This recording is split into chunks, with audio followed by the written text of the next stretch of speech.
At this point, why don't we practice removing and reattaching the handpiece? To do that, just firmly grab the handpiece in one hand and the metal tip of your shaft and sheath in the other, and give it a good firm yank.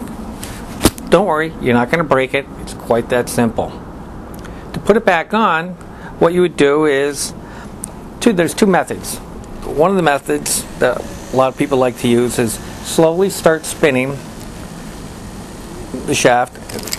Put your handpiece on very slowly. And the key tip will realign automatically into the keyway of the spindle. And when that happens, the chuck or your collet or your burr will start spinning slowly. When that happens, just firmly press it on and you're going to hear a click. Now, if you're not that comfortable with doing that while it's running, you can do it another way.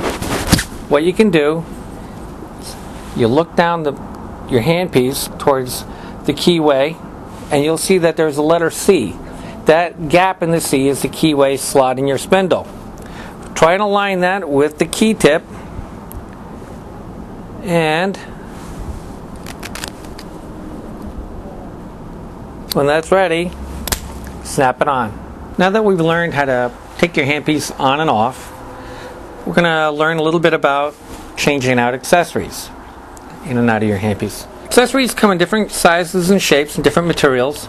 They can be anything from a drill bit to a brush to a burr to a bob to a buff to a mandrel.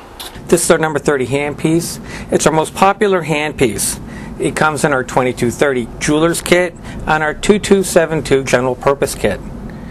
The reason it's so popular is it's very versatile. It has a 3-joy chuck that opens up to 5/32 of an inch. In other words, when you change out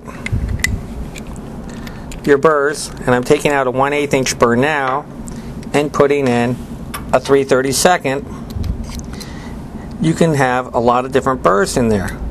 This is our 44T. It's a collet style handpiece.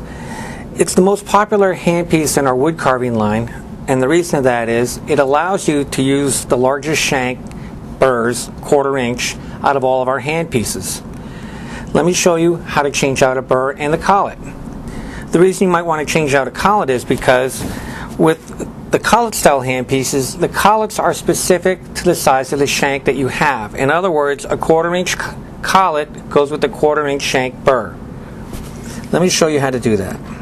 You need a pin and wrench, and you put the pin into the spindle to lock it, and the wrench on the flats of the chuck nut, and then you would spin that out. As you can see, this is your 1/4 inch burr. I'm going to change out the collet to a 3/32 inch burr. This is a 3/32 inch collet. Let me show you how we do that. It might take you a while to undo your chuck nut. What the chuck nut does is it screws down and tightens on the collet to tighten it in place. Now let me show you the inside here. This is the collet, and I'm going to change out the 1/4 inch collet for a 3/32 inch collet. Here's your 1/4 inch collet. Put the 3/32 inch collet in. We put the chuck nut back on. Screw that down. Takes a little while. Get all the way down there and tight.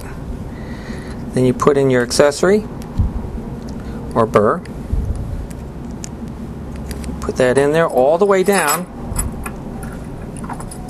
and then you tighten it up with the wrench on the flats. Always remember to take the pin out before you operate this handpiece, because it locks the spindle and it won't be moving at all when you do that. Another type of rotary handpiece is our quick change handpiece. It doesn't require any pin and wrench or chuck key to remove your accessory or burr or drill bit. The downside about that is that it only accepts 2.35 millimeter or 3/32 inch shank burrs. That's standard though in the jewelry industry and the dental laboratory industry, so they find that it's very helpful. To change them, you either move the lever, push pull, or press a lever. There's many different methods. This is our number 20. It's in our number 2220 kit. It's a very popular one. To remove this, you would move the lever up 90 degrees, pull the burr out, and exchange it for another one, and plop the lever back parallel to the handpiece.